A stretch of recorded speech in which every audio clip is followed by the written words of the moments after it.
أعوذ بالله من الشيطان الرجيم بسم الله الرحمن الرحيم الحمد لله والصلاة والسلام على رسول الله وعلى آله وصحبه ومن والاه أما بعد السلام عليكم ورحمة الله وبركاته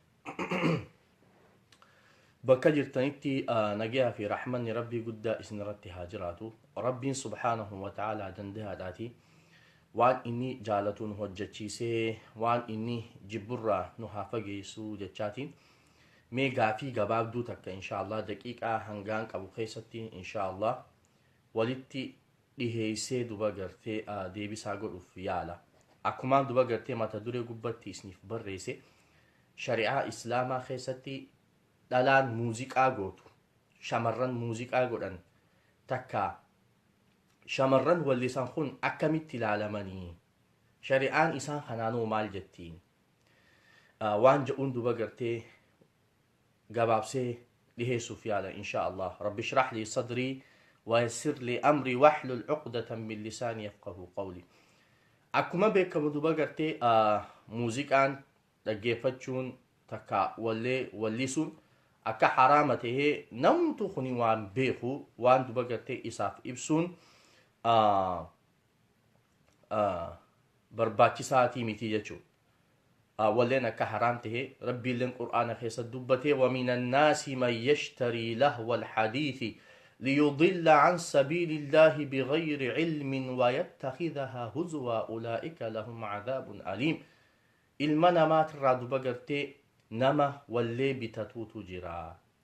Wallee saniin duba gartee karaa rabbiitirraa nama jallisuudhaafi.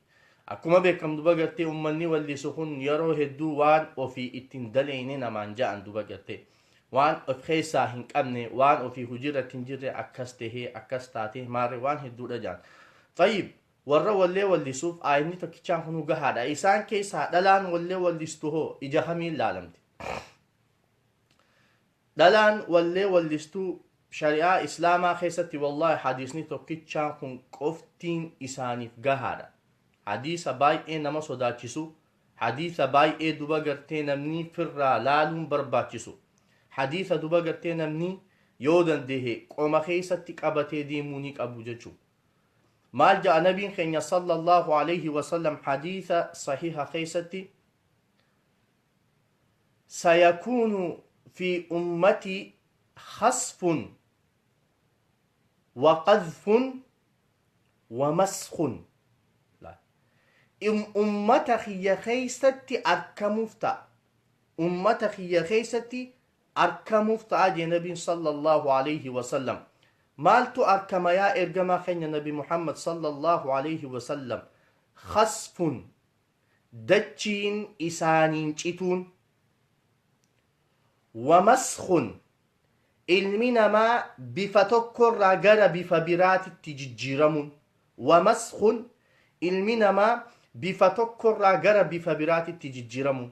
جتش دبغرتي مسخ جاء مخنا علمان مال جاءني فسرا ربي سبحانه وتعالى المنما بفإننا مما كبرا بفبرات التخنججيرهن أركيني yoo duba gartee bifa booyyeetii fi bifa jaldeessaa tahe malee. Subhaanallah. Soo jecha kana maaliif fassarraa jechuudha? Ilmi namaa bifa tokkorraa bifa biraatitti jijjiiramuun namummaarraa gara booyyee takkaa gara jaldeessaatitti jijjiiramuun. Waqadhfun dhagaan samii gubbaa itti roobuun ummata kiyya keessatti argamuuf ta'a jee nabiin sallallahu alayhi wasallam. طيب خان دوبا غرتي امتا خانا خيسا دچين چيتون اركمتو خان بفتي اساني نمون مرة غرا بفا بويتي في بفا جلديساتي تججيرم خان دقادان سمي قبان تومما خان دقان سمي قبا اتروبو يومي جنان واني نبي صلى الله عليه وسلم درس الدبة مالي إذا ظهرت القينات والمعازف وشرب الخمر صلى الله عليه وسلم. إذا ظهرت القينات جتش قينات جاء مخن إن يلالا ويتدبغرتي واللستون إفاباتي واللسو جالكبتي alqaynaat wayta duba gartee dhalaan shamarran ifa bahanii wallisuu jalqaban wayta shamarran duba gartee ifa bahanii duba gartee nama duratti yaa abaluu kiyyaa yaa maarree tiyyaa yaa jinnii tiyyaa jettee wallisuu jalqabde والمعازف ويتا موزيكات إفا به ظاهري تنمو دوبا قرتي أكوان حلالي أجيفتشو إيقل وشرب الخمر ويتا نمني دوبا قرتي ظاهري تي أصو وان تكا هنسال فن أصو واتكا اللي هنكام فن بيراتا إي دوبا قرتي أكو جزي فرشور أكو جاتشو القينات جاتشي جا أخون دوبا قرتي ياتا ولستوسي إلى اللتا جاتشو القينات yaatan huccuu duba gartee qaama isii qabu uffatteen dhiira dura baatee wallistu si ilaallata alqaynaat yaatan qullaa duba gartee zaahiri baatee feesbuukaa fi waan adda addaa gubba baatee daansii gootu wallistu si ilaallata alqaynaat yaatan rifeensa isii gadhiistee duba gartee abaluun maarree tahee jettee walleedhaan waan hin taanitti nama kakaastu si ilaallataa jechuudha duba gartee jechi tokkichaan kun qoftiin siif gaha sababaa ati zaahiritti baatee duba gartee wallee walliste qofaan sababa keetiin rabbiin subhaanahu wa ta'aalaa dhagaa samii gubbaa nama roobuun dachii namaa cichisiisuunii fi bifa namaa gara bifa biraatitti jijjiirsisuun akka ati sababaa tahu jirtu jechi tokkichaan kun qoftiin siif gahaa yaatan wallisutti jirtu hara biraatiin jaalatanis jibbanis dhalaan hedduu wallee wallistu akka zinaa daleedu beekama heddumminaan akkuma addunyaa irrattuu beekamu akka namuutuu beekutti duba gartee dhalaan wallee wallistu zinaa dalaguun isii beekama kun harabbii isii tiise malee akkamitti jettee yoo kan nagaafattu taate gizee isiin huccuu qullaafaa uffattee duba gartee huccuu qaama isii qabu huccuu qaama isii garsiisu uffattee duba gartee kilippi adda addaa hojjatte gizee duba gartee akkasumatti ammaas isiin waan adda addaa keessatti qaama isii kana if agarsiisuu jalqabde ijji namaa duba gartee irratti deebi'a ijji namaa irratti deebi'a so ijji namaa ka irratti deebi'u kun maali isii wajjin waa hojjechuudha barbaada خاصة دلا هدومنا واللي واللستو أكما بيكمو نمني إسان باسا أو أمتا تجارة أمتا مالك كابو خانا دوبا غرتي هم بيكما دلا واللي واللستو إيسا دوبا غرتي منا بريدا سن فيدي إيسا دوبا غرتي مخينا ببريدو سن أوفتي إيسا فوقي ببريدا سن كيسا جراتي يو دوبا غرتي قاما إيسي غرغرو باتي خوني دوبا غرتي وان بيكما خانا دوبا غرتي واني ولرا أچيكا قبان هنجرو dhaluma feeteehu shamarran feeteehu haa taatu takka isiin maayikiraafoona qabattee wallisuu jalqabnaan hulaa zinaa ifii fibbante duba ni wallisti dhiira hedduu isii kajeela dhiira isii kajeelu keessaa heddumminaan ka isii harkatu warra maallaqa qabu duba gartee isiinis maallaqa kana ni barbaaddi gizee maallaqa kana itti gaddiisan akkuma feete taatii jechuudha yoo rabbi sodaachuu baate kanaaf duba gartee dhalaan heddumminaan shamarran heddumminaan warri wallee wallisu wallahi العظيم akka duba gartee warra zinaa dalagutaan shakkii takka illee hin qabu ma speeshaalii ani nin ajaa'iba shamarran oromoodhaa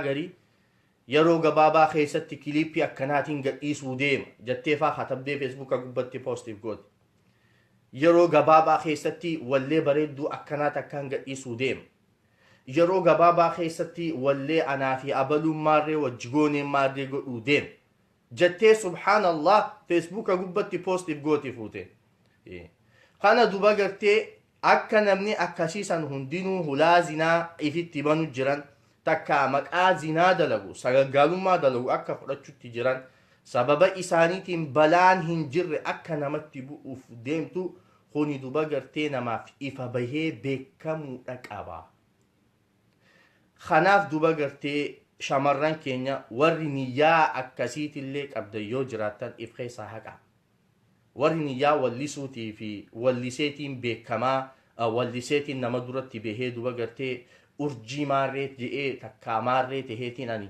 maarree tahee beekamaa warri niyyaa akkasiitillee qabaattan kuni dalagaa keessanii miti irraa fagaadha. Wallistanii wallaahi wanni isin arkattan takka illee nuu hin jiru.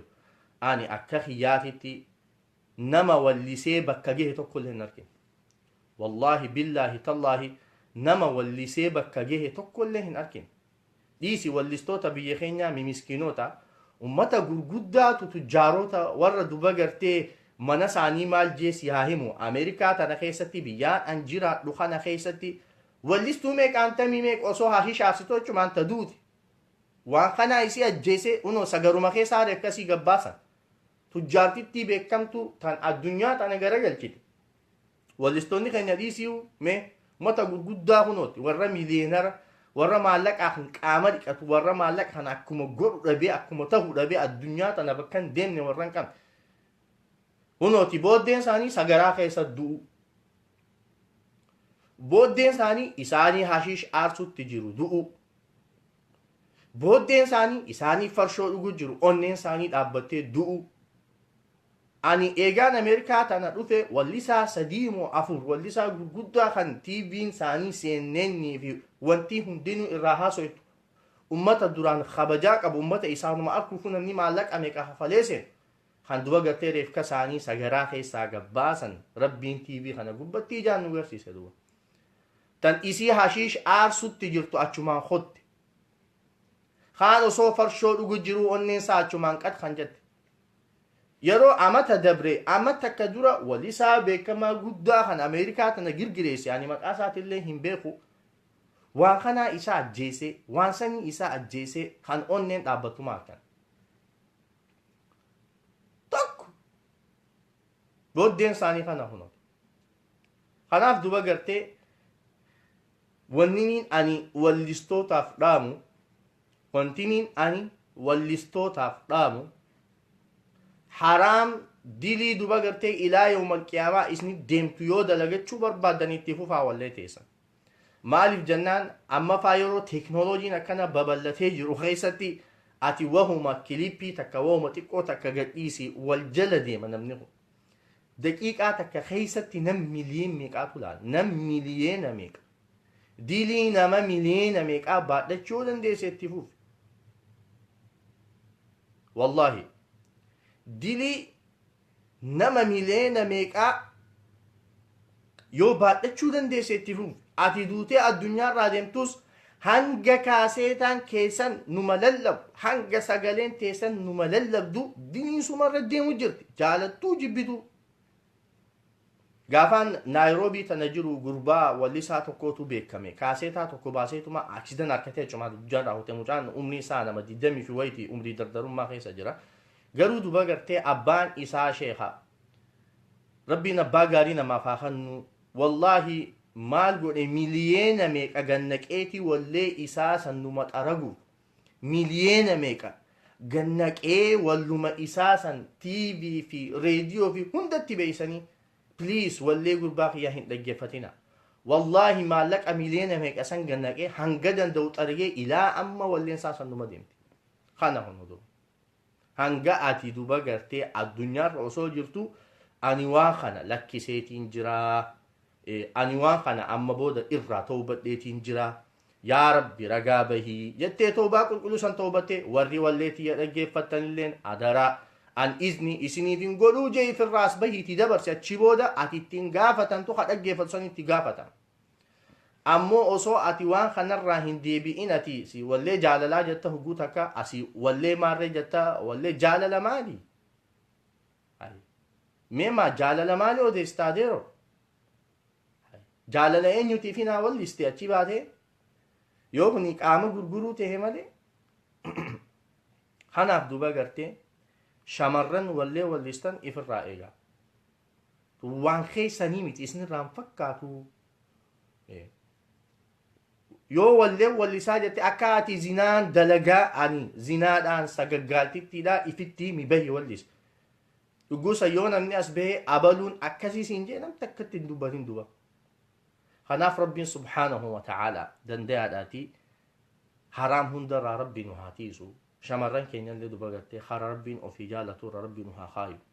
Nutillee duba gartee warra Qur'aanaa fi hadiisaan qalbiin isaanii tunjiite Rabbi nu haa godhu.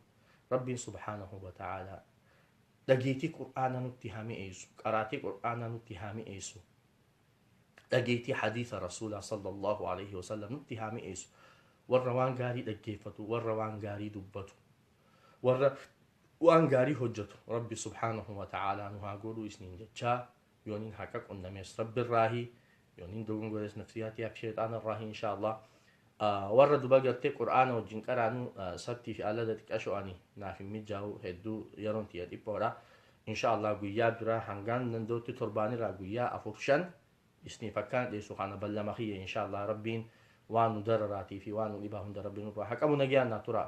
Assalaamu alaikum wa rahmatullahi wa barakatuh.